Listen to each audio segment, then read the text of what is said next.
नमस्कार मित्र, learning to home या व्हिडिओ तासिकेमध्ये आपलं सर्वांचं स्वागत आहे. आज आपण भारतीय समाजाचं वर्गीकरण या नवीन प्रकरणाला सुरुवात करत आहोत. या अगोदर पहिल्या प्रकरणामध्ये आपण भारतीय समाजाचा परिचय करून घेतला. त्यामध्ये प्राचीन आणि मध्ययुगीन कालखंडाचा विचार केला, वसाहतकालीन भारताचा विचार केला आणि स्वातंत्र्योत्तर काळातील भारताच्या बाबतीमध्ये माहिती जाणून घेतली. या सर्व कालखंडामध्ये, प्राचीन कालखंडामध्ये जी सिंधू संस्कृती होती त्या सिंधू संस्कृतीचा विचार केला. सोबतच मध्ययुगीन कालखंडामध्ये भारतामध्ये निर्माण झालेले जे काही धर्म आहे, हिंदू धर्म आहे, शीख धर्म आहे, बौद्ध धर्म आहे, या धर्मांचे शिकवण किंवा या धर्माची जी काही समाजाला, भारतीय समाजाला असलेली जी देण आहे त्या देणचा विचार केला. सोबतच वसाहतकालीन जो भारत आहे त्या भारतामध्ये ज्या इतर वसाहती आपल्या भारतामध्ये आल्या त्या माध्यमातून ख्रिश्चन धर्म भारतामध्ये रुजला गेला. सोबतच मुस्लिम धर्मसुद्धा भारतामध्ये रुजला गेला. एवढंच नाही तर ब्रिटिश भारतामध्ये आले, त्या ब्रिटिशांनी सुद्धा वेगवेगळ्या प्रकारचे जे बदल आहे ते बदल घडून आले. नंतरच्या काळामध्ये आपल्याला 1947ला स्वातंत्र्य मिळालं. स्वातंत्र्यानंतर आज 2020 पर्यंत वेगवेगळे जे बदल आहे हे बदल आपण स्वीकारले. शैक्षणिक बदल झाले, राजकीय बदल झाले, सांस्कृतिक बदल झाले. एवढंच नाही तर या बदलाचा परिणाम भारतामध्ये झाला हे आपण मागच्या तासिकेमध्ये आपण पाहिलं.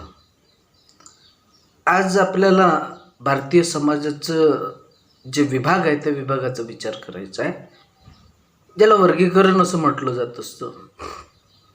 भारतीय समाजाचे 3 भागामध्ये विभागणी केली गेलेली आहे. पहिलं सांगितलं जातं आदिवासी समुदाय किंवा ज्याला आदिम समुदाय असं म्हटलं जातं. त्यानंतर भारतातील ग्रामीण समुदायाचा विचार आपल्याला करायचा आहे आणि तिसरं म्हणजे भारतातील शहरी समुदायाचा विचार करायचा आहे.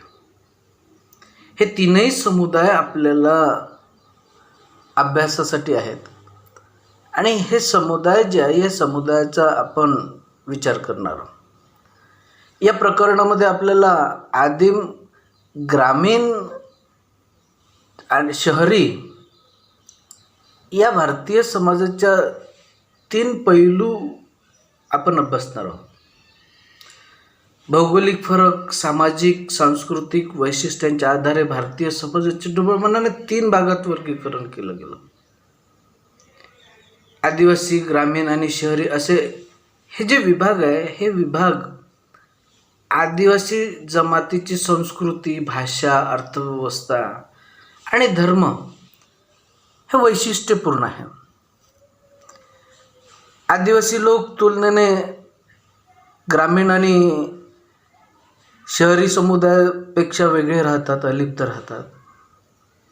ग्रामीण आणि शहरी भागाशी तुलना केली असता आदिवासी जमाती सामाजिक आणि आर्थिकदृष्ट्या मागास असलेल्या दिसून येतात.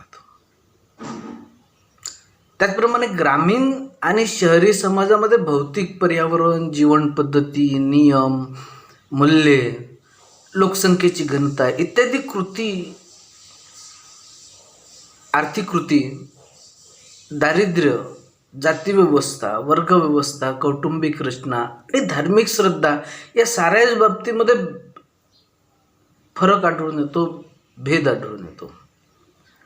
शहरी समाजामध्ये उद्योग क्षेत्र आणि सेवा क्षेत्र यासारख्या बिगर कृषी क्षेत्राचा समावेश होतो.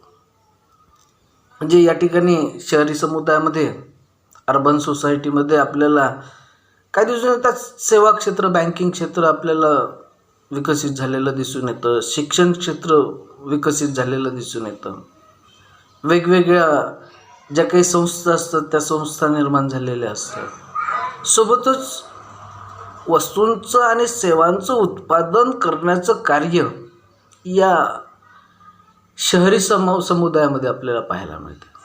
म्हणजे उद्योग आणि सेवा क्षेत्र यासारख्या बिगर कृषी क्षेत्रांचा समावेश होतो. असं असलं तरी समाजाच्या या तीनही विभागांमध्ये सातत्याने आंतरक्रिया होत असतात. एकमेकांचा संबंध निर्माण होत असतो. भारतीय समाजाचे आदिम, ग्रामीण आणि शहरी या तीन भागामध्ये आपल्याला वर्गीकरण करताना समुदाय किंवा समाज हे शब्द समान अर्थाने वापरायचे किंवा वापरले जातात. आता वास्तविकता जर समाजशास्त्रीय दृष्टीने विचार जर केला तर समुदाय आणि समाज हे दोन्ही शब्द वेगवेगळे आहेत. समुदायाला कम्युनिटी असं म्हटलं जात असतं आणि समाजाला सोसायटी असं म्हटलं जातं. तरी हे शब्द दोन्ही जवळपास समान अर्थाने या ठिकाणी आपण वापरले जातात. अशा पद्धतीने तीन भागामध्ये भारतीय समाजाचे वर्गीकरण आपल्याला करता येतं. आता पहिला भाग आपल्याला बघायचा आहे तो म्हणजे भारतातील आदिम समुदाय किंवा आदिवासी समुदाय. आता आदिवासी या संज्ञेचे अनेक अर्थ आपल्याला दिसून येतात. अनेक अर्थ आपण पाहिलेले आहेत. ह्या अनेक अर्थांचा जर विचार केला तर आपल्याला असं लक्षात येतं की आदिवासी समुदाय हा इतर समुदायापेक्षा वेगळा आहे. इतर समुदाय त्याच्यातील राहण्याचे ठिकाण, सांस्कृतिक आणि सामाजिक फरक आपल्याला या समुदायामध्ये दिसून येतो. आणि आदिवासींची ओळख करून घेताना आपल्याला कोणताही गोंधळ निर्माण होत नाही. कारण आदिवासी समुदाय जर पाहिला तर आदिवासी समुदाय साधा भोळा आपल्याला दिसून येतो. पाहता क्षणीच त्यांना आपण ओळखतो. त्यांचा पेहराव असेल किंवा त्यांचं राहणीमान असेल, त्यांची बोलीभाषा असेल, ही एक वेगळ्या पद्धतीची आपल्याला दिसून येते. ऑस्ट्रेलिया, मॅलेनेशिया आणि उत्तर अमेरिकेमध्ये देखील मानववंश शास्त्रज्ञांनी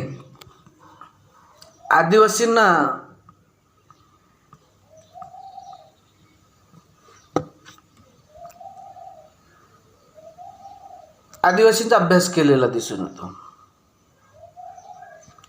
आणि यामुळे त्यांची जी परिस्थिती आहे ती परिस्थिती आपल्याला लक्षात येते. या शास्त्रज्ञांनी केलेला जो अभ्यास आहे या अभ्यासावरून आपल्याला आदिवासी लोक कसे राहतात, त्यांची परिस्थिती कशी आहे हे आपल्याला लक्षात येतं. ते कशा परिस्थितीमध्ये राहत होते याचा अंदाज आपल्याला लागतो. हे जे शास्त्रज्ञ आहे या शास्त्रज्ञांनी आदिवासीचा अभ्यास केला तेव्हा अशीच परिस्थिती होती. भारत आणि आफ्रिकेमध्ये मात्र वेगळी परिस्थिती आहे. म्हणजे इतर देशांच्या तुलनेमध्ये भारताची आणि आफ्रिकेची मात्र आदिवासींच्या बाबतीमध्ये वेगळ्या प्रकारची परिस्थिती आपल्याला दिसून येते. याला कारण असं आहे की मानववंश शास्त्रज्ञांनी ज्या व्याख्या केलेल्या आहेत त्या व्याख्यानुसार जे लोक आदिवासी आहेत त्यांची वास्तविक पूर्णता भिन्न दिसून येते. म्हणजेच ग्रामीण समुदायापेक्षा वेगळं दिसून येतं, शहरी समुदायापेक्षा वेगळं दिसून येतं. आणि त्यामुळे विशुद्ध वैशिष्ट्ये त्यांची आपल्याला दिसून येतात. आणि म्हणून त्यांचे वेगवेगळे जे काही गट आहे हे गट आता आपल्याला सापडणे अवघड आहे, कठीण आहे. समाजशास्त्रज्ञ आंद्रे बेताई यांनी भारतीय समाजातील आदिवासी समुदायाचा विचार करताना सामाजिक शास्त्रातील वर्गवारी एवढी बदलली आहे असं सांगितलं आहे की या वर्गाची स्पष्ट व्याख्या करणे कठीण आहे. जर व्याख्या जर केली तर ती आपल्याला आदिवासी समुदायाच्या बाबतीतली आहे असं आपल्याला वाटत नाही. भारताच्या संदर्भामध्ये आदिवासी समुदायाची ओळख पटवून घेण्यासाठी पाश्चात्य व्याख्यांचा फारसा उपयोग होणार नाही. याखेरीज ऐतिहासिक प्रक्रियेवर भर देणे आवश्यक आहे. म्हणजेच आदिवासीमध्ये हा बदल कसा झाला ही प्रक्रिया समजून घेणं गरजेचं आहे, आवश्यक आहे. विशिष्ट गटाचा पूर्व इतिहास समजून घेतल्यानंतर तो गट आदिवासी आहे किंवा नाही याबद्दल आपल्याला ठाम मत आपल्याला नोंदविता येत नाही. असं ठामपणे आपल्याला म्हणता येत नाही की हा आदिवासी समुदाय आहे. आणि म्हणून आदिवासी समुदायामध्ये ज्या काही समाजशास्त्रज्ञांनी ज्या व्याख्या किंवा वर्णन केलेलं आहे ते वर्णन प्रत्येक देशाच्या बाबतीमध्ये लागू होईलच हे आपल्याला सांगता येत नाही, म्हणता येत नाही. मात्र भौमिक देशमुख हे जे समाजशास्त्रज्ञ आहेत त्यांनी आदिवासी ही एक व्यापक संज्ञा असं म्हटलेलं आहे.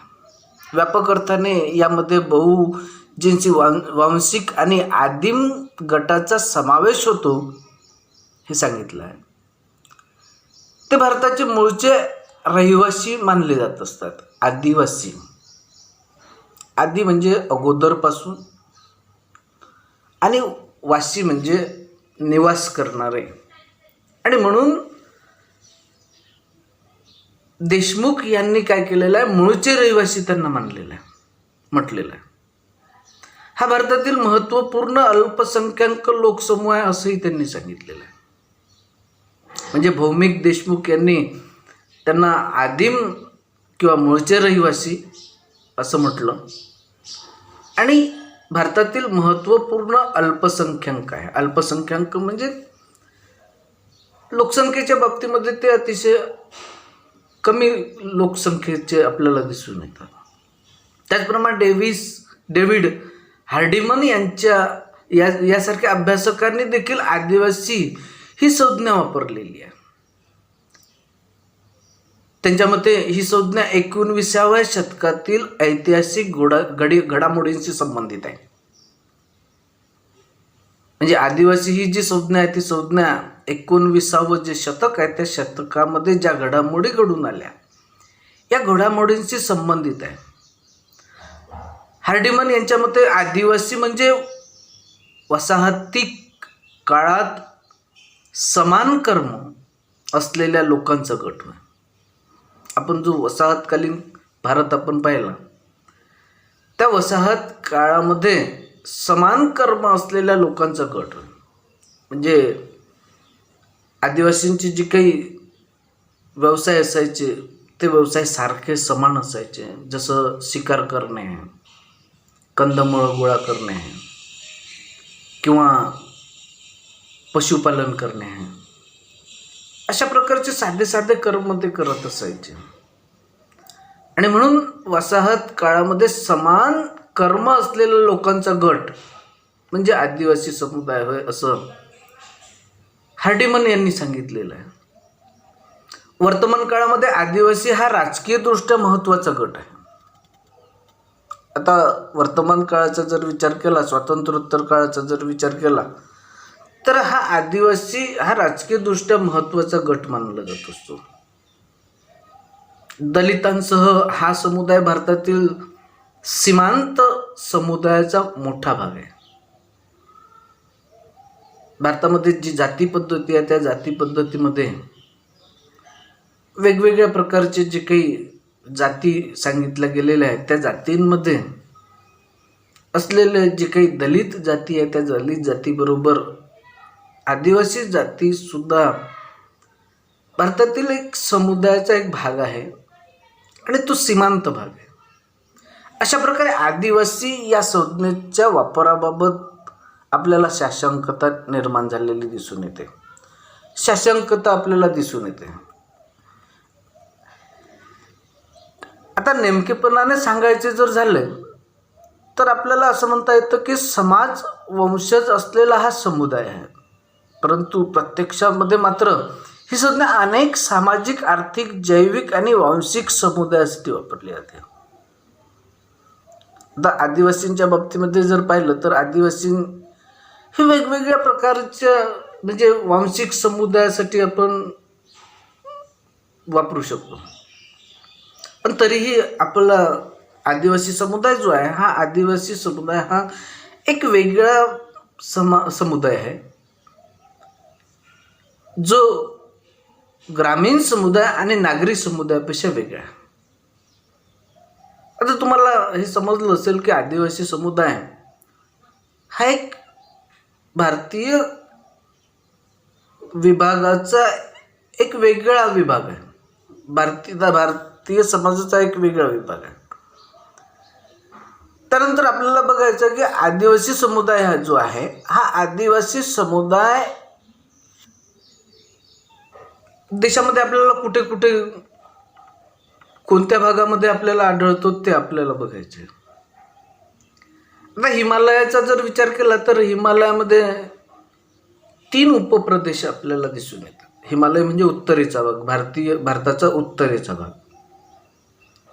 आणि उत्तर भागामध्ये, भारताच्या उत्तर भागामध्ये ईशान्येकडे जो हिमालय प्रदेश आहे त्या प्रदेशामध्ये आदिवासी जमातीचे लोक आपल्याला दिसून येतात. सोबतच ईशान्य हिमालयासोबतच हिमालयाच्या मध्य प्रदेशामध्ये सुद्धा हिमालयाच्या मध्य प्रदेशामध्ये सुद्धा आदिवासी लोक दिसून येतात. आणि वायव्य हिमालय प्रदेशामध्ये सुद्धा आदिवासी लोक दिसून येतात. आता या भागामध्ये जर हिमालयाच्या भागाचा जर एकंदरीत विचार केला तर गारो, खासी, जैता, नागा, मिझो आणि खासा हे जे लोक आहे हे लोक आपल्याला मोठ्या प्रमाणामध्ये दिसून येतात. म्हणजे या ज्या जमाती आहे या जमाती आपल्याला या हिमालयाकडे आपल्याला दिसून येतात. म्हणजे हिमालयामध्ये गारो, खासी, जैता, नागा, मिझो, खासा, लेप्चा आणि गाडी या जमातीचं वास्तव्य मोठ्या प्रमाणामध्ये आहे. त्यानंतर आपल्याला बघायचं ते म्हणजे मध्य भारतामध्ये. आता या आदिम जमाती किंवा आदिवासी समुदाय मध्य भारतामध्ये सुद्धा दिसून येतो. मध्य भारतामध्ये या जमाती आपल्याला पाहायला मिळतात. आता मध्य भारताचा जर विचार केला तर बिहार, झारखंड, पश्चिम बंगाल, ओडिसा, मध्य प्रदेश आणि छत्तीसगड हे जे प्रदेश आहे हे जे राज्य आहे या राज्यांमध्ये आदिवासी लोक मोठ्या प्रमाणामध्ये दिसून येतात. या प्रदेशांमध्ये गोंड, संताल, मुंडा, हो, ओरओन, बिरहोर या जमाती आपल्याला दिसून येतात. आणि भारतामध्ये सर्वात जास्त आदिवासी जमातींपैकी राहणारी जी लोकसंख्या आहे ती लोकसंख्या मध्य भारतात राहते. म्हणजे एकूण आदिवासी जमातीपैकी 55% अधिक आदिवासी लोक मध्य भारतामध्ये राहतात. त्यानंतर भारतामध्ये पश्चिम भारत जो आहे त्या पश्चिम भारतामध्ये सुद्धा आदिवासी लोक राहतात. राजस्थान, गुजरात, महाराष्ट्र, गोवा, दादर, हवेली या प्रदेशामध्ये जवळजवळ 1 कोटी एवढी आदिम लोकांची संख्या आहे. 1 कोटी लोक या ठिकाणी राहतात. भिल्ल, कातकरी, वारली, बैना या जमाती पश्चिम भारतामध्ये आपल्याला दिसून येतात. महाराष्ट्रामध्ये आपण पाहतो की जो अमरावतीचा जो भाग आहे या अमरावतीच्या भागामध्ये, चंद्रपूरच्या भागामध्ये आपल्याला गडचिरोली, गोंदिया, गडचिरोली म्हणजे पूर्व विदर्भामध्ये या जमाती आपल्याला दिसून येतात.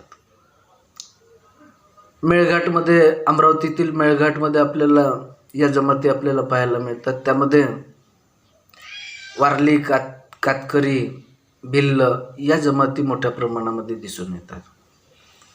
त्यानंतर दक्षिण भारताचा जर विचार केला तर दक्षिण भारतामध्ये सुद्धा आदिवासी समुदायाचे जे लोक आहेत ते लोक वास्तव्य करताना दिसून येतात.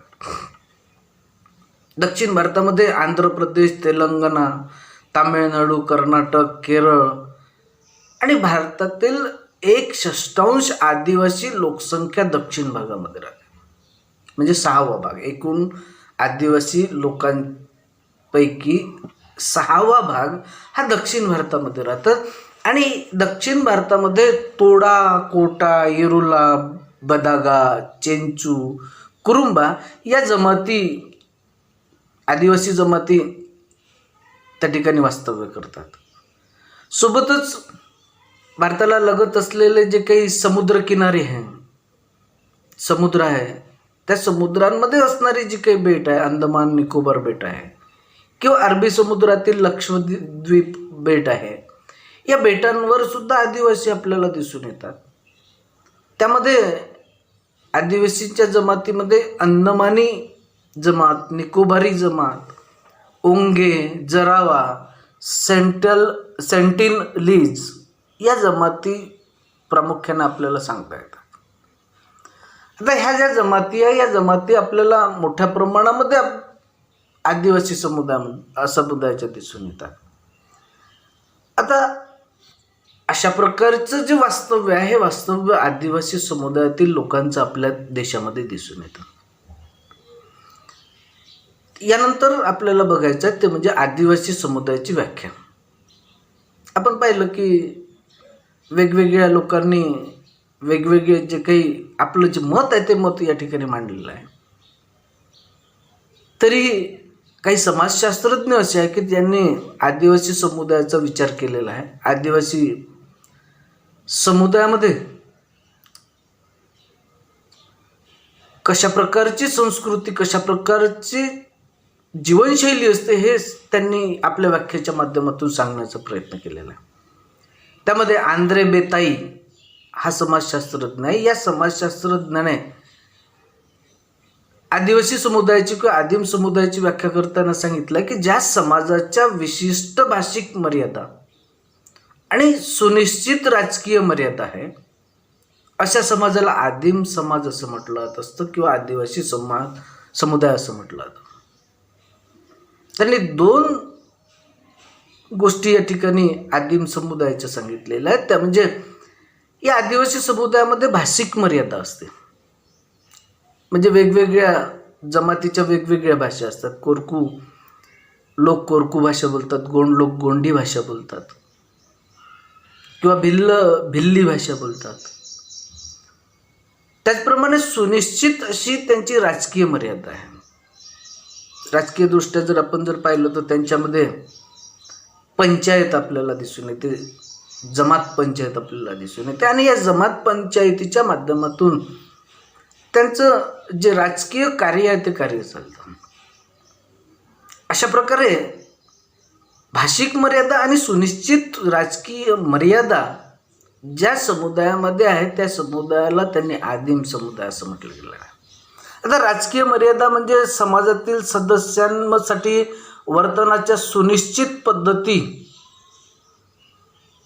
या जमातीमध्ये नेमून दिल्या जात असतात. आणि त्यांची जे काही जातपंचायतीचे जे काही नियम आहेत ते नियमांचं पालन करणे प्रत्येक सदस्याला बंधनकारक असतं. म्हणजे हे जे बंधन आहे ते बंधनाचं पालन करणे हे एक आदिवासीचं एक राजकीय एक वर्तन आहे. प्रत्येकाने आपल्या जातपंचायतीच्या जे नियम आहेत त्या नियमांचं पालन केलंच पाहिजे असा एक दंडक या आदिवासी जमातीमध्ये आपल्याला दिसून येतो. आदिम जमातीचे सांस्कृतिक परिक्षेत्र देखील ठरलेलं आहे. सांस्कृतिक परिक्षेत्राची नेमकी व्याख्या नसली तरी त्यामध्ये ढोबळमानाने चालीरीती, रूढी आणि सदस्यांच्या औपचारिक आणि अनौपचारिक आंतरक्रियांचा समावेश होत असतो. म्हणजे त्यांचं आदिवासी नृत्य आपण पाहतो, गिद्दा आहे, गोंडी नृत्य आहे यावरून त्यांची जी काही संस्कृती आहे ती संस्कृती आपल्याला ओळखायला येते. तर अशा प्रकारे त्यांच्या औपचारिक आणि अनौपचारिक आंतरक्रियांचा समावेश आपल्याला असल्याचा दिसून येतो. त्यानंतर पुन्हा दुसरा एक समाजशास्त्रज्ञाचा विचार करायचा आहे, तो म्हणजे एल.एम. लेविस हा समाजशास्त्रज्ञ आहे. त्यांनी सुद्धा व्याख्या केलेली आहे. त्यांनी सांगितलं आहे की आदिम समाजाचे आकारमान लहान असते, त्यांच्या सामाजिक, कायदेशीर आणि राजकीय संबंधांना स्थळ आणि काळाच्या मर्यादा असतात. या समाजाची वैशिष्ट्यपूर्ण नैतिकता आणि धर्मव्यवस्था असते व संबंधित पैलूंबाबत व्यापक दृष्टिकोन असतो. लेविस यांनी या आदिवासी समुदायातील एक आंतरक्रियांचा विचार केलेला आहे. त्यांनी सांगितलं आहे की हा जो समुदाय, हा समुदाय आकाराने लहान असतो आणि त्यांच्या सामाजिक, कायदेशीर आणि राजकीय संबंधांना स्थळ आणि काळाच्या मर्यादा असतात. म्हणजे ठिकाण आणि वेळ याचा मर्यादा त्यांनी सांगितलेला आहे. आणि या समाजाची वैशिष्ट्यपूर्ण नैतिकता आणि धर्मव्यवस्था असते. म्हणजे विशिष्ट प्रकारची जी नैतिकता आहे त्या नैतिकतेचं पालन ते करतात, धर्मव्यवस्थेचं ते पालन करतात. अशा प्रकारचे जे पैलू आहेत त्या पैलूबाबत त्यांचा व्यापक दृष्टिकोन असतो. त्यानंतर तिसरी व्याख्या आपल्याला बघायची आहे, ती म्हणजे राल्फ लिंटन यांची व्याख्या. त्यांनी सांगितलं की आदिवासी जमात हा टोळ्यांचा गट असतो. आता आदिवासी जमातीचा जर विचार केला तर आदिवासी जमात हा टोळ्या करून राहत असतो, गटागटाने राहत असतो. आणि या गटागटाने राहत असल्यामुळे या समुदायातील लोक प्रदेशांमध्ये परस्परांच्या सानिध्यामध्ये असतात. म्हणजे या टोळ्यांमध्ये राहत असलेले जे लोक आहे हे लोक परस्परांच्या सानिध्यामध्ये राहत असताना दिसून येत असतात. आणि त्यांच्यामध्ये ऐक्याची भावना असते, एकतेची भावना असते.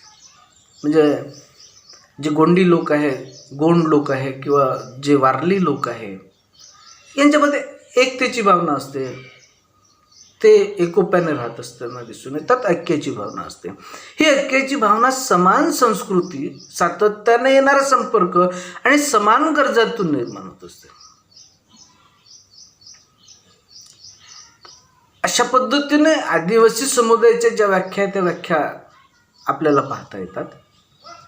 आता या पलीकडे जर पाहिलं तर तुम्हाला हे एक माहिती असणं आवश्यक आहे, ते म्हणजे भारतीय राज्यघटनेमध्ये जे 366 कलम आहे, या 366 कलमामध्ये 366 मधील 25 कलम जे आहे त्या कलमामध्ये अनुसूचित जमातीचा उल्लेख केला गेलेला आहे. अनुसूचित जमातीचा संदर्भ दिला गेलेला आहे. आणि त्यामध्ये राज्यघटनेतील कलम 342 नुसार अनुसूचित केलेले समुदाय म्हणजे अनुसूचित जमाती होय असं सांगितलं आहे.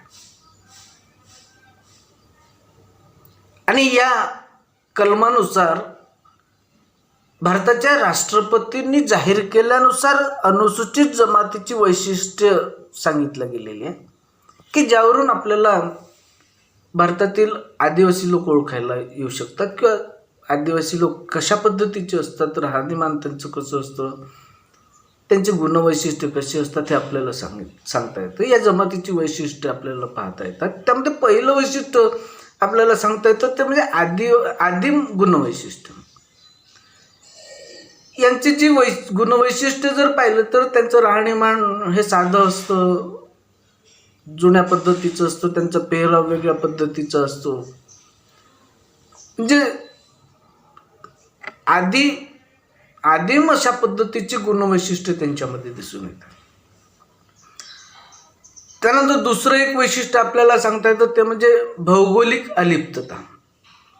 आदिवासी समुदाय हा एक ग्रामीण आणि शहरी समुदायापेक्षा किंवा नागरी समुदायापेक्षा अलिप्त असतो, वेगळा राहतो. ग्रामीण आणि शहरी समुदाय जवळपास आता मिसळलेले दिसून येतात, परंतु आदिवासी समुदाय हा भौगोलिकदृष्ट्या वेगळा असतो. म्हणजे ते दऱ्याडोंगरांमध्ये आपलं वास्तव्य करत असतात, जंगलांमध्ये त्यांचं वास्तव्य असतं, दुर्गम भागामध्ये त्यांचं वास्तव्य असतं, आणि म्हणून ते ग्रामीण आणि नागरी समुदाय किंवा शहरी समुदायापेक्षा वेगळे आपल्याला राहत असतात, दिसून येतात. भौगोलिक त्यांची अलिप्तता दिसून येते. त्यानंतर त्यांची वैशिष्ट्यपूर्ण संस्कृती असते. ते वेगळ्या पद्धतीची सांस्कृतिक जीवन जगतात. जसं आपण पाहतो की ते जीवन जगत असताना निसर्गपूजक असल्याचं आपल्याला पाहायला मिळतं. निसर्गाची ते पूजा करतात. निसर्गाने मनुष्याला म्हणजे जे काही पाऊस आहे, ऊन आहे, वारा आहे, पाऊस आहे, पर्वत आहे किंवा झाड आहे, अशा पद्धतीचे ते पूजा करताना दिसून येतात. आणि त्यातून त्यांची जी काही संस्कृती आहे ती संस्कृती एक वैशिष्ट्यपूर्ण आपल्याला दिसून येते. सोबतच व्यापक समुदायाशी संपर्क साधताना येणाऱ्या त्यांच्यामध्ये मर्यादा असतात.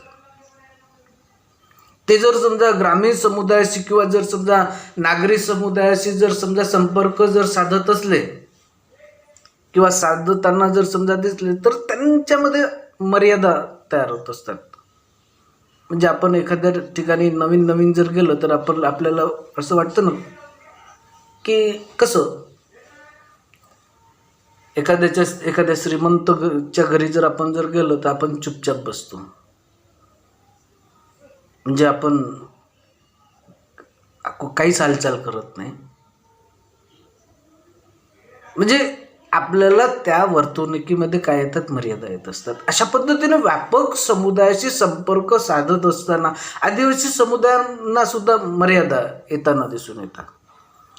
त्यानंतर पुन्हा एक वैशिष्ट्य या ठिकाणी सांगता येतं ते म्हणजे आर्थिक मागासलेपणा. आता आर्थिक मागासलेपणाचा जर विचार केला तर आदिवासी समुदायामध्ये गरिबी मोठ्या प्रमाणामध्ये दिसून येते. आणि ही जी गरिबी आहे ती गरिबी मोठ्या प्रमाणामध्ये दिसून येत असल्यामुळे त्यांच्यामध्ये आर्थिक मागासलेपणा असतो. सोबतच त्यांचे जे व्यवसाय असतात ते व्यवसाय साधे व्यवसाय असतात. कंदमुळं गोळा करणे, शिकार करणे किंवा पशुपालन करणे अशा प्रकारचे साधे व्यवसाय असतात. त्याच्यामुळे त्यांची मिळकत सुद्धा अतिशय साधी असल्याचं दिसून येतं, अतिशय साधी असते. बघा या चित्रामध्ये जर आपण जर पाहिलं तर या चित्रामध्ये तुम्हाला आदिवासी समुदायातील संस्कृती आपल्याला दिसून येते, संस्कृती पाहता येते. बघा या ठिकाणी असलेल्या ज्या काही आदिवासी स्त्री आहेत या स्त्रिया कशा पेहराव आहे, या पेहरावाने आपल्याला पटकन लक्षात येतं की ही आदिवासी जमात आहे, हे आदिवासी समुदायामध्ये असलेले लोक आहे हे आपल्याला लक्षात येतं. तर अशा प्रकारे आपल्याला आदिवासी समुदायामध्ये एक विविधता आपल्याला दिसून येते.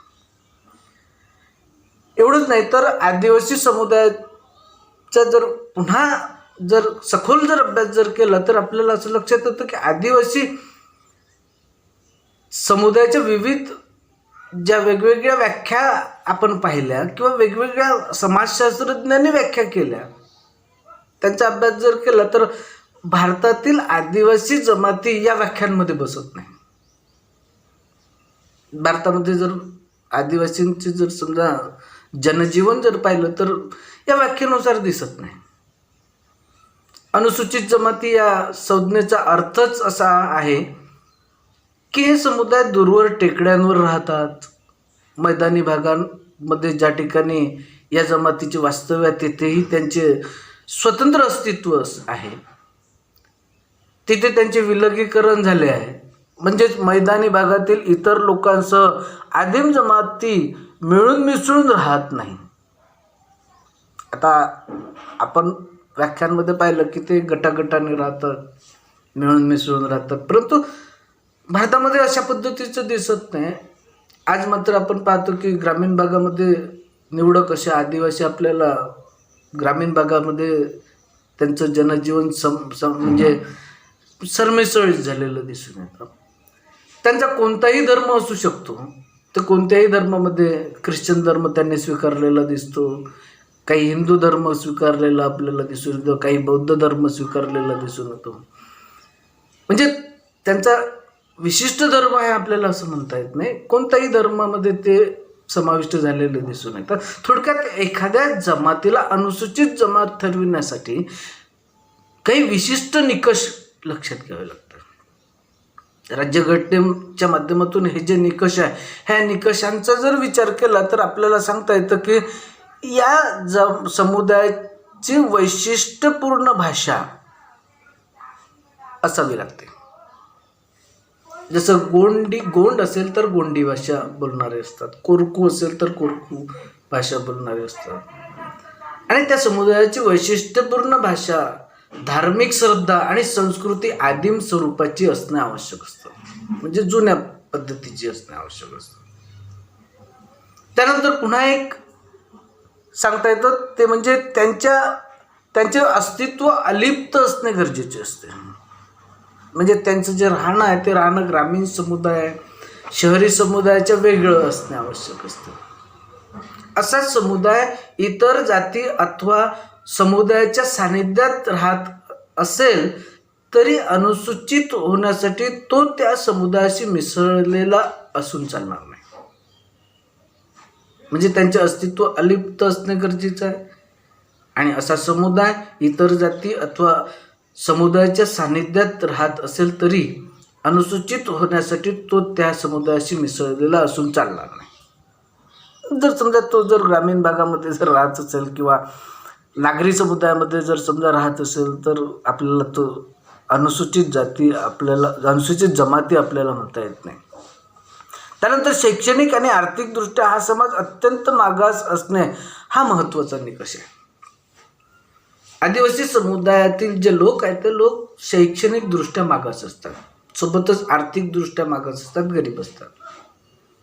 हा एक आणि ते असणे आवश्यक असतं. जमात आणि अनुसूचित जमाती या संज्ञा परस्पर विरोधी नसून त्या परस्पर पूरक आहे, एकमेकाला निगडित आहे. अशा पद्धतीने आदिवासी समुदायाच्या बाबतीमध्ये आपल्याला स्पष्टीकरण देता येतं.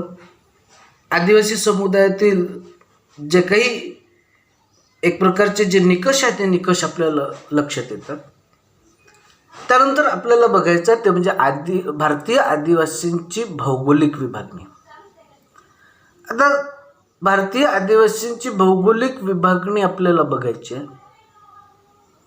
यामध्ये विद्यार्थी हे आडनाव आहे, LP विद्यार्थी जे आहे, या LP विद्यार्थी यांनी 1977 मध्ये त्यांनी भारतातील आदिवासीचे 5 प्रकारामध्ये विभागणी केली. भारतातील जे आदिवासी लोक आहेत त्या आदिवासी लोकांची विभागणी करताना त्यांनी 5 प्रकारामध्ये त्यांनी विभागणी केली. 5 प्रकारे वर्गीकरण केलं आहे. त्यासाठी त्यांनी परिस्थितिकीय, सामाजिक, आर्थिक, प्रशासकीय आणि वांशिक व्यवस्थेशी संबंधित निकषाचा आधार घेतलेला आहे. कोणत्या निकषाचा आधार घेतलेला? त्यांची असणारी परिस्थिती, त्यानंतर सामाजिक स्थिती, आर्थिक स्थिती, प्रशासकीय स्थिती आणि त्यांचा वंश. या 5 निकषांचा त्यांनी विचार केलेला आहे.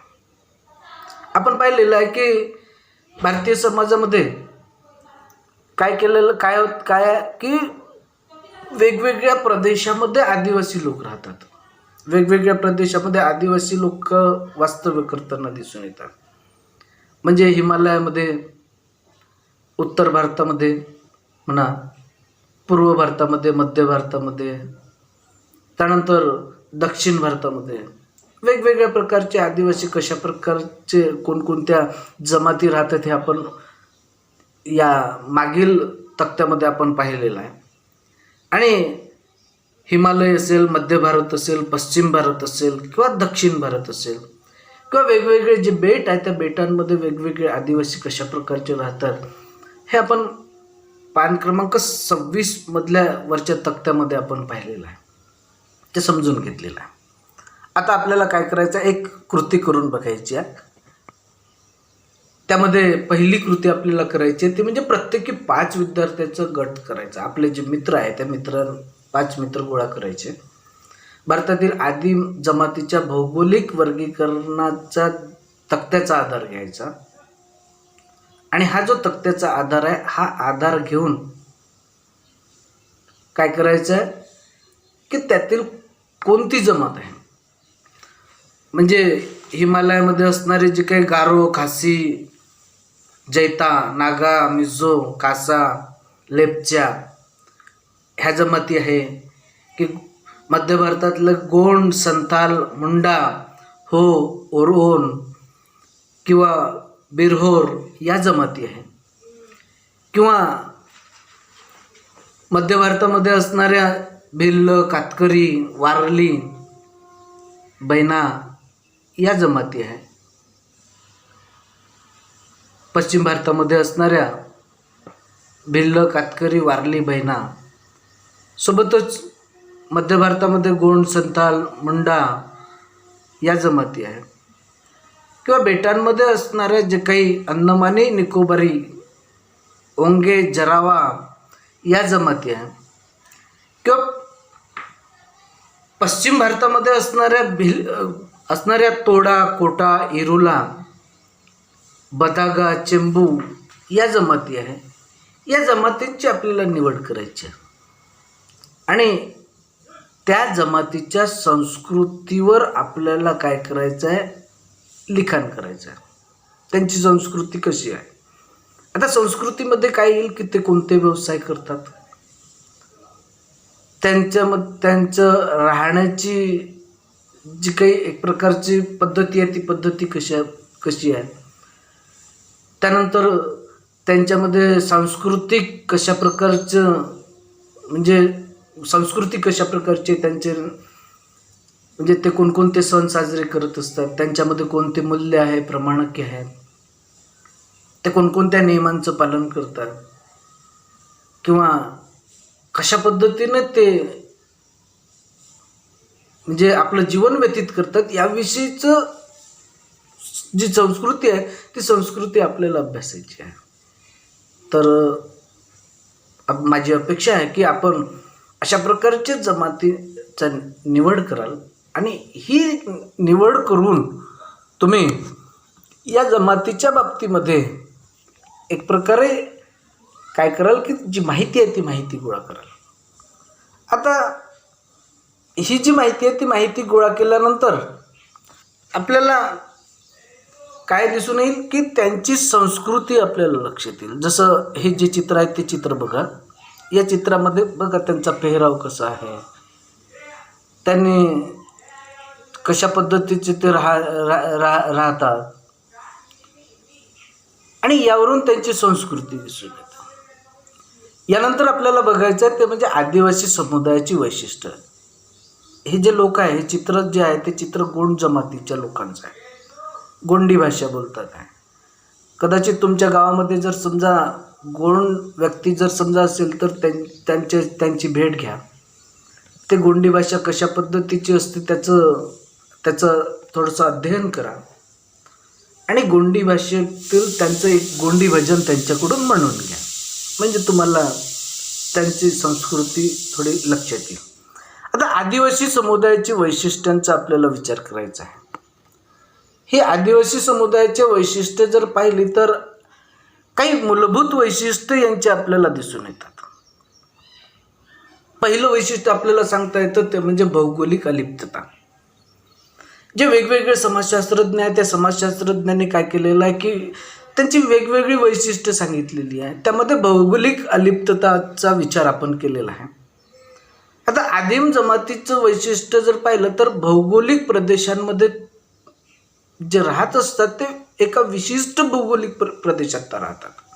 जसं मी तुम्हाला सांगितलं की एखाद्या टेकडीवर किंवा एखाद्या पर्वतावर असेल, एखाद्या जंगलामध्ये असेल, जंगलाच्या पायथ्याशी असेल, ते विशिष्ट भूभागावर ते वास्तव्य करत असतात. भटकंती जरी करत असले तरी सुद्धा ते काय करतात की त्या विशिष्ट भागामध्येच ते भटकंती करतात. ते आपलं जो भूभाग आहे त्या भूभाग सोडून इतर भूभागामध्ये ते वास्तव्य करत नाही.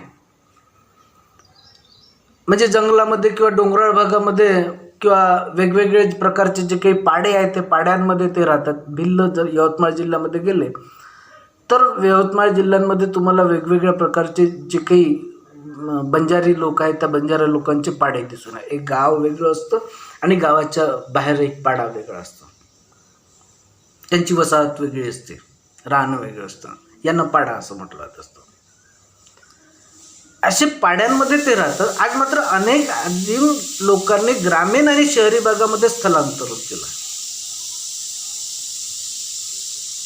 आता विशिष्ट भूभागावर राहतात, परंतु स्वातंत्र्योत्तर काळामध्ये मात्र काय केलेलं, त्यांनी वेगवेगळ्या प्रकारच्या ग्रामीण आणि शहरी भागांमध्ये त्यांनी आपल्या गरजा भागत नसल्यामुळे त्यांनी स्थलांतरण केलं. हे जे लोक आहेत ते लोक आता बिगर आदिवासी लोकांशी मिळून मिसळून राहायला लागलेलं आहे. हे एक वैशिष्ट्य आपल्याला सांगता येतं. त्यानंतर दुसरं एक वैशिष्ट्य सांगता येतं ते म्हणजे आर्थिक जीवन आहे. आदिवासी लोक हे अन्न संकलन, शिकार, मासेमारी, टोपल्या तयार करणे, विणकाम करणे, खाणकाम करणे इत्यादी कामं करतात.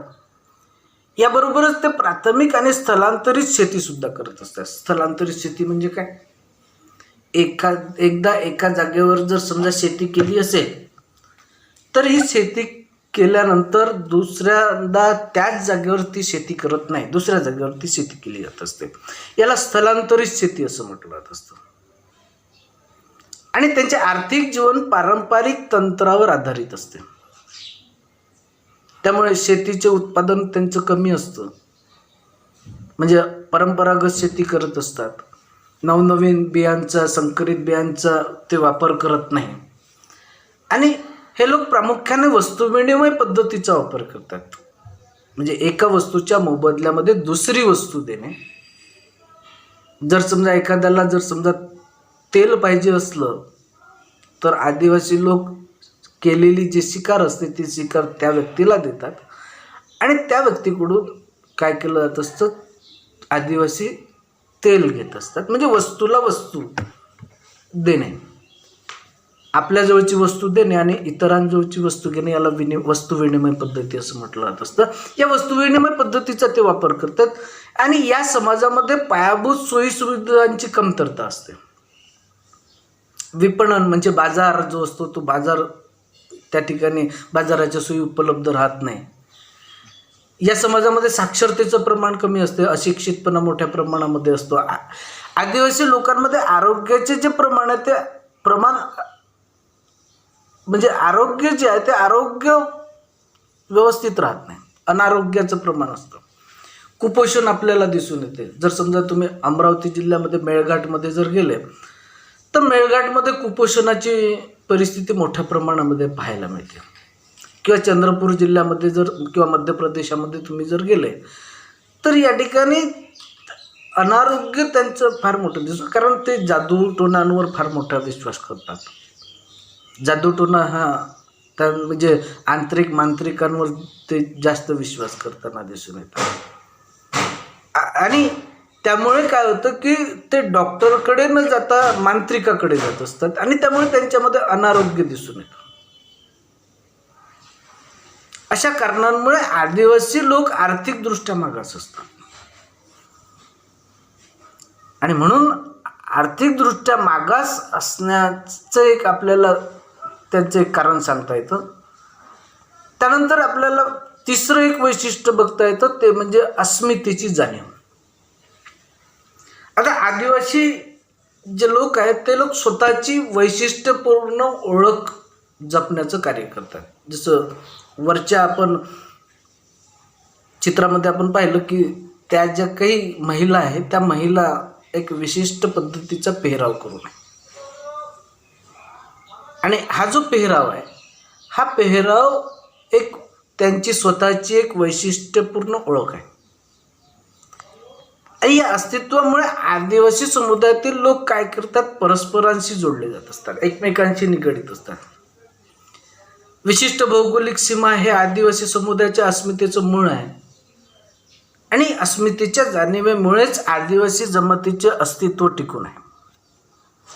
आता या जमातीचं जे अस्तित्व आहे ते अस्तित्व का टिकून आहे? कारण त्यांची जी एक प्रकारची राहण्याची जी काही एक पद्धती आहे, ती पद्धती कशी आहे, समान आहे. जसं आपण पाहतो की त्यांना एक विशिष्ट प्रकारचं नाव असतं. उदाहरणार्थ वारली आहे, इरुल आहे, गोंड आहे, नागा आहे, कासी आहे, कोरकू आहे. कोरकू जी जमात आहे ती जमात मध्य प्रदेशामध्ये तुम्ही पचमढीकडे जर गेले तर पचमढीकडे तुम्हाला कोरकू जमात दिसून येते. तर अशा प्रकारचे नागालँडमध्ये नागा जमात दिसून येतो. मिझोरममध्ये मिझोर नावाची जमात आपल्याला दिसून येते. आणि त्यांचं जे राहणीमान आहे ते राहणीमान कसं असतं, समान असतं, सारखं असतं, सारख्या राहणीमानाचे असतं. आणि त्यामुळे त्यांची सांघिक आणि ऐक्य भावना दृढ होत असते. आपण एका जमातीचे आहोत असं त्यांना वाटायला लागतं. त्यानंतर चौथं वैशिष्ट्य आपल्याला सांगता येतं ते म्हणजे आंतरविवाही समूह. आता आदिवासी समुदाय हा आंतरविवाही समूह म्हणून ओळखला जातो. साधारणपणे आदिम लोक त्याच्या जमातीबाहेर विवाह करत नाही, त्यांच्या जमातीमध्येच ते विवाह करतात. जमाती अंतर्गत विवाह करणे ही त्यांची रूढी असते.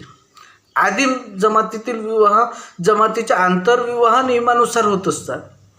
त्यांची जी काही पंचायत असते त्या पंचायतीचे जे नियम असतात त्या नियमानुसार होत असते. आणि विवाह हा एक करार मानला जात असतो. हिंदू मध्ये विवाह हा एक संस्कार मानला जातो. मुस्लिम धर्मामध्ये हा एक करार मानला जात असतो. आणि आदिवासी जमातीमध्ये सुद्धा विवाह हा एक करार मानला जात असतो. आणि घटस्फोट किंवा पुनर्विवाह निषिद्ध मानला जात नाही. म्हणजे घटस्फोट घ्यायचा जर झाला तर ते निषिद्ध मानत नाही. पुनर्विवाह जर करायचा असला तर ते सहज पुनर्विवाह करतात. हिंदू धर्मामध्ये पुनर्विवाहाला मान्यता नाही, घटस्फोटाला मान्यता दिली जात नाही. आता स्वातंत्र्योत्तर कालखंडामध्ये तो घेतला जात असतो. आणि आंतरविवाही समूह म्हणून हा आदिवासी समुदाय आपल्याला पाहायला मिळतो. गतिशीलतेमध्ये वाढ झाल्याने जमाती बाह्यविवाह देखील करतात. आता काय झालेलं आहे की परिस्थिती बदललेली आहे. ती परिस्थिती बदलल्यामुळे आता आदिवासी समाजातील जे लोक आहेत ते लोक वेगळ्या जमातीसोबतही सुद्धा काय करतात, विवाह करताना आता दिसून येतो. हा बदल आहे, परिवर्तन. ही एक काळाची गरज आहे. त्यानंतर पाचवं वैशिष्ट्य सांगितलं तर ते म्हणजे वैशिष्ट्यपूर्ण संस्कृती आणि भाषा. आदिवासी समाजाच्या सामाजिक रूढी, लोकसाहित्य, परिस्थितिकीय शास्त्र आणि श्रद्धा याबाबत वैशिष्ट्यपूर्ण परंपरा आहे. प्रत्येक आदिवासी जमातीची बोलीभाषा भिन्न आहे.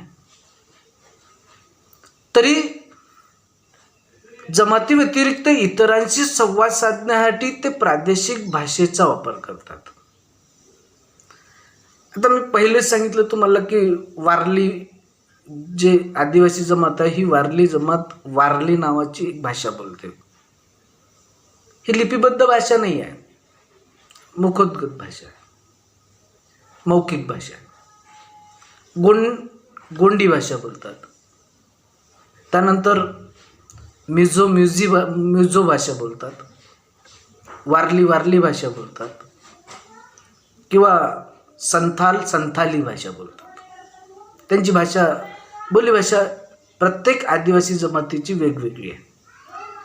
त्यानंतर पुन्हा सहावं वैशिष्ट्य आपण सांगू शकतो तो म्हणजे साधा समाज. आता आदिवासी समुदाय हा एक साधा समाज आहे, साधा समुदाय. त्यांचे सामाजिक संबंध प्राथमिकपणे कौटुंबिक आणि नातेसंबंधांवर आधारित असल्याने या समाजाचे स्वरूप साधे असते. सोबतच आदिम समाजामध्ये सामाजिक स्तरीकरण देखील आढळत नाही. म्हणजे उच्च, कनिष्ठ, मध्यम अशा प्रकारचं, किंवा जे ग्रामीण आणि शहरी समुदायामध्ये आपल्याला दिसून येतं, उच्च स्तर, मध्यम स्तर, कनिष्ठ स्तर, अशा प्रकारचं स्तरीकरण, सामाजिक स्तरीकरण दिसत नाही. त्यांच्या श्रद्धा निसर्ग आणि दुष्ट शक्तीवर आधारित असतात. हे बघा, या चित्रामध्ये तुम्हाला काय केलेलं आहे, या चित्रामध्ये तुम्हाला त्यांचे जे काही देव आहे ते देव तुम्हाला दिसेल बघा. आणि हे जे देव आहे ते देव जर पाहिले तर पाठीमागे म्हणजे वन असल्याचं दिसून येतं. तिथे असणारी जी काही जे दगड आहे ते दगड, त्यामध्ये पुन्हा आपण जर पाहिलं तर खाली असणारे जे चित्र आहे, हे चित्र बघा, हे निसर्गाशी संबंधित असणारे चित्र आहे, हे आपल्याला पाहायला मिळतं. आता हे जे म्हणजे देवता जी आहे, त्या देवता जर पाहिलं तर बघा, इथे सूर्याचं एक चित्र आपल्याला दिसून येतं. म्हणजे सूर्य जे आहे ते सूर्याचं चित्र आपल्याला पाहायला मिळतं आणि हे सूर्याचं चित्र आपल्याला दिसून येतं. तर अशा पद्धतीने हे जे सूर्याचं जे चित्र आहे, त्या सूर्याच्या चित्रावरून आपल्याला असं लक्षात येतं की ते काय आहे, सूर्य मंदिर आहे. कासटवाडी नावाचं जे गाव आहे, त्या कासटवाडी गावामध्ये पालघरमध्ये जवाहर तालुका आहे आणि त्या ठिकाणी कासटवाडी गाव आहे, त्यामध्ये सूर्य मंदिर आपल्याला पाहायला मिळतं. तर अशा प्रकारे वेगवेगळ्या प्रकारचे जे काही लोक आहे, म्हणजे जे लोक आहे, हे लोक अतिशय साधे भोळे असल्याचं आपल्याला या ठिकाणी पाहायला मिळतात. बघा, ते करत असलेले जे व्यवसाय आहे ते व्यवसायसुद्धा साधे आहे आणि फार पूर्वीपासून इतर संस्कृतीशी त्यांचा संपर्क आपल्याला दिसून येतो. आणि म्हणून मग ते गावामध्ये साधे साधे बघा, पात्र तयार करण्याचं कार्य या ठिकाणी आदिवासी समुदायातील लोक करत असतात आणि त्यातून त्यांचं जे आर्थिक जीवन आहे ते आर्थिक जीवन आपल्याला पाहायला मिळतं की अशा साध्या व्यवसायातून ते काय करत असतात, आर्थिक मिळकत ते उत्पन्न मिळत असताना दिसून येतं. त्यानंतर पुन्हा एक सातवं वैशिष्ट्य आपण पाहू शकतो, ते म्हणजे साधा धर्म. आता साधा धर्माचा विचार जर केला तर काय जीवात्मावाद. आता जीवात्मावाद म्हणजे काय, तर पूर्वजांच्या आत्म्याचे पूजन. म्हणजे त्या धार्मिक विधी विधान करत असताना ते काय करत असतात, त्यांचे जे पूर्वज आहेत, जे आज तागायत नाही, असे जे पूर्वज आहेत, त्या पूर्वजांचे जो आत्मा आहे त्या आत्म्यांचं पूजन करतात.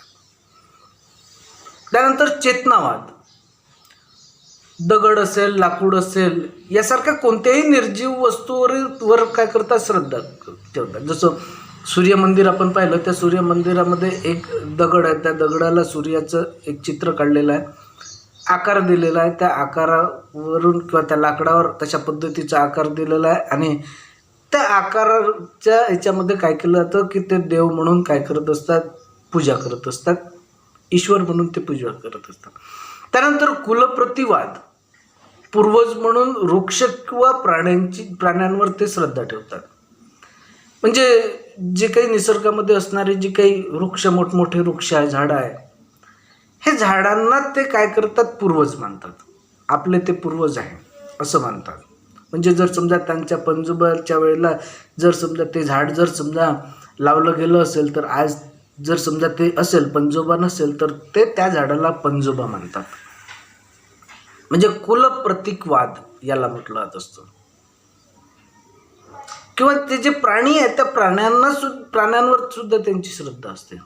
त्यानंतर त्यांच्यामध्ये निसर्गवाद असतो. नदी असेल, झरे असेल, चंद्र असेल, सूर्य असेल, जंगल असेल, यांची ते पूजा करतात. म्हणजे निसर्गाची ते पूजा करत असतात. सोबतच त्यांच्यामध्ये मानवतावाद सुद्धा असतो. म्हणजे एक अमूर्त अलौकिक वेगवान शक्ती वर त्यांचा विश्वास असतो, जसं जादू टोना आहे. याच्यावर त्यांचा विश्वास असतो. जी जगभर फिरू शकते आणि सजीव आणि निर्जीव वस्तूंमध्ये प्रवेश करून शक्ती प्रदान करते, असा त्यांचा समज आहे. आणि हे आदिम जमातीच्या धर्माचे प्रकार आहे. पवित्र वने हा आदिम समाजाचा अविभाज्य भाग आहे. काळी आणि पांढरी जादू, पूर्वजांचे पूजन, हितकारक आणि अपायकारक शक्ती यावर आदिम समाजाचा प्रगाढ विश्वास असतो. बघा, हे जे झाडं वगैरे आहे, या झाडांचं ते काय करत असतात, पूजा करताना आपल्याला पाहायला मिळतात. अशा प्रकारे गोट्यांचं म्हणा किंवा लाकडांचं एक प्रकारचे जे काही देवता आहे त्या देवतांची ते पूजा करताना दिसून येतात.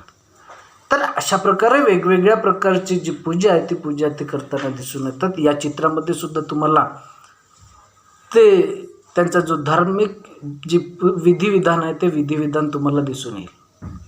बघा, अशा प्रकारे त्यांचं मंदिर आपल्याला पाहायला मिळतो. हे प्राण्यांचं मंदिर आहे, वाघोबा मंदिर याला म्हटलं जात असतं. हे सुद्धा कासटवाडी या ठिकाणी आहे. तर अशा प्रकारे आदिम समुदायामध्ये आपल्याला वेगवेगळ्या प्रकारचे जे काही जीवन आहे ते जीवन आपल्याला पाहायला मिळतं. अशा प्रकारची जी वैशिष्ट्य आहे ते वैशिष्ट्य आपण आज पाहिलेली आहे.